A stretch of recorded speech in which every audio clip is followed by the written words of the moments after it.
You know how sometimes there are those bands that you hear but you don't actually know the name of. You like the sound. They're around you every year or two. You hear the song and you're like, "Who is that?"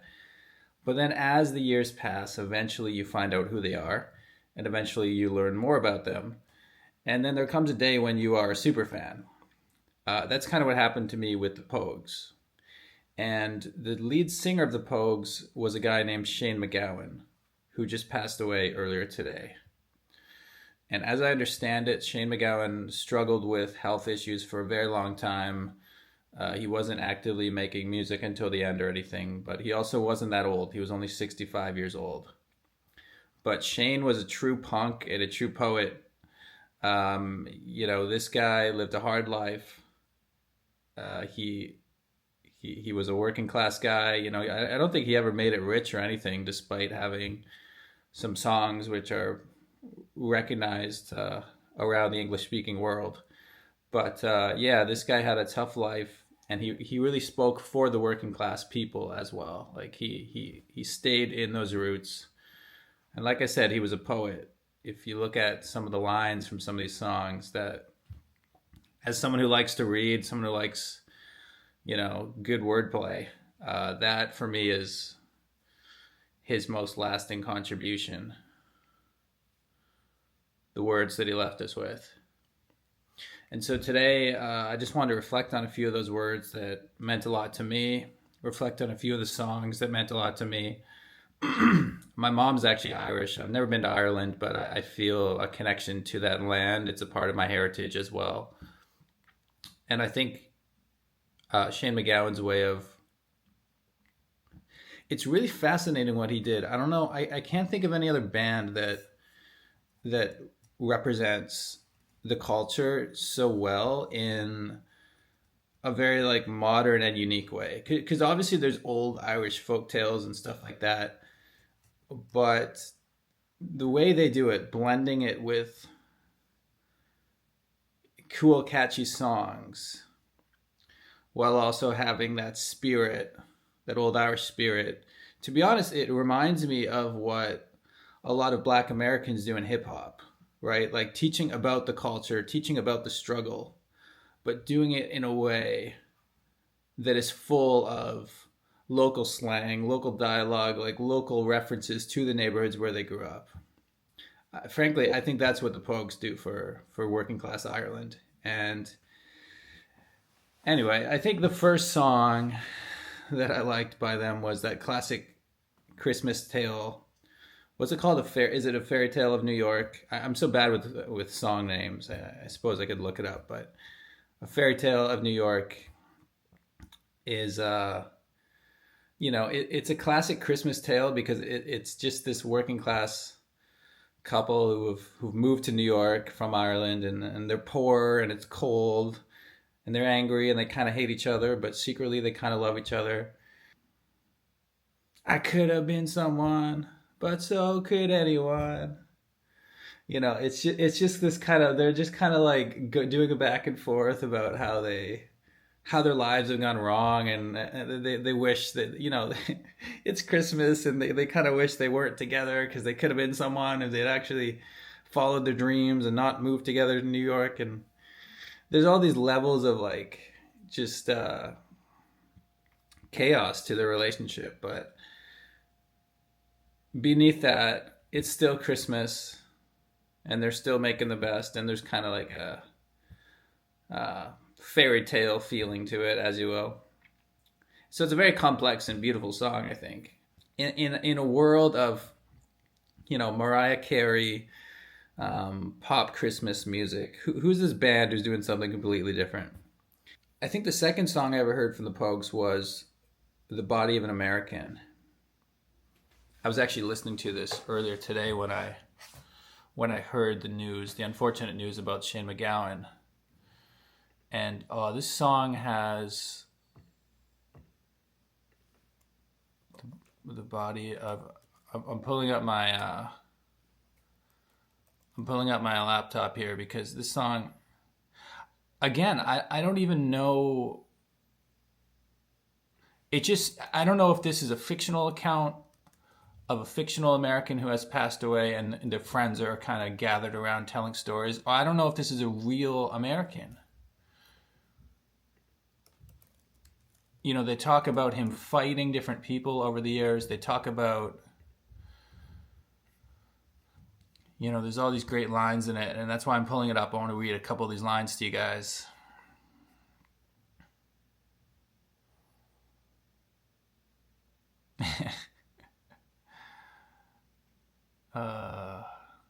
So big Jim Dyer made his last trip to the shores where his fathers laid.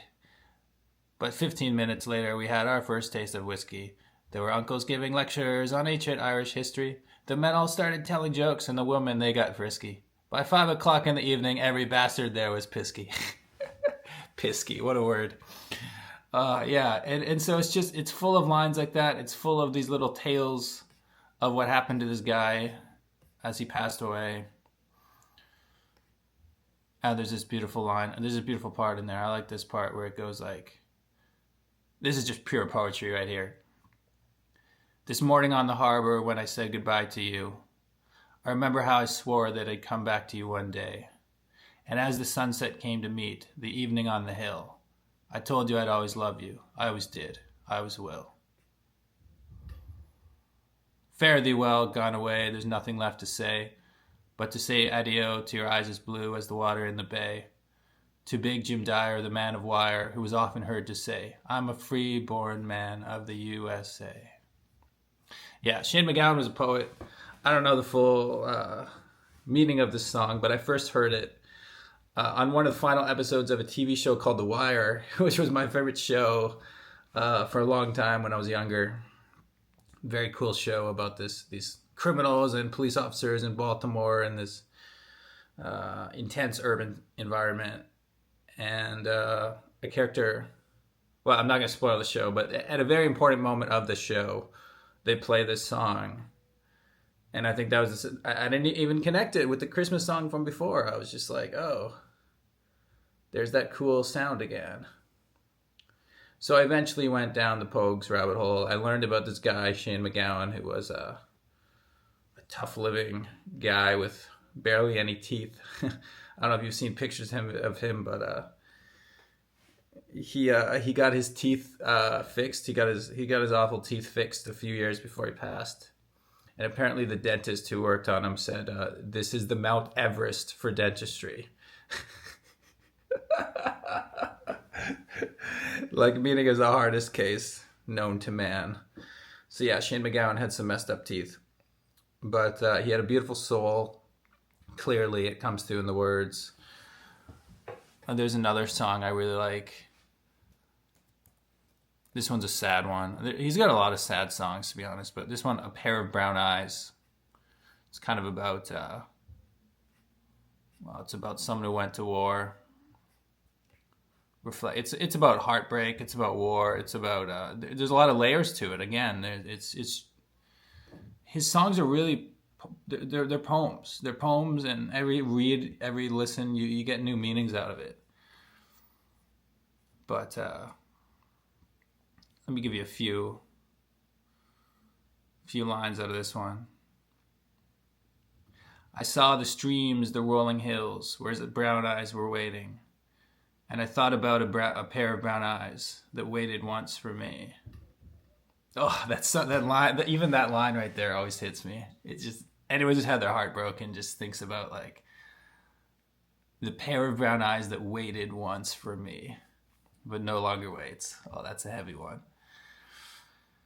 So drunk to hell, I left the place, sometimes crawling, sometimes walking. A hungry sound came across the breeze, so I gave the walls a talking, and I heard the sounds of long ago from the old canal, and the birds were whistling in the trees where the wind was gently laughing. Where the wind was gently laughing. I like, who says things like that? This guy, just his whole way of speaking is like from another century. I love it. Shane MacGowan, you are, as I said at the beginning, you are a punk, you are a poet, and you brought a lot of joy to me over the years with your music. I'm gonna go on a Pogues listening tour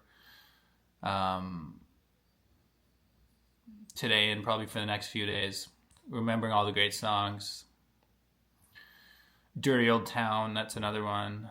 That's another kind of simple one, working class, about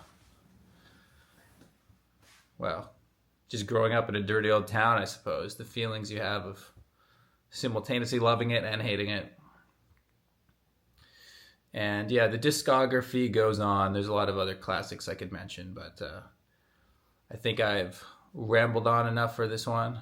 So a glass of whiskey to anyone mourning the loss of a great singer-songwriter. And let me know if you have any favorite songs, if you have any connection to this band, if you have any similar music you like to listen to. Let's get a little discussion down below. And if you have no idea who this band was, well, I hope this has given you someone new to check out. As always, I'm Dan, and I will catch you next time. Peace.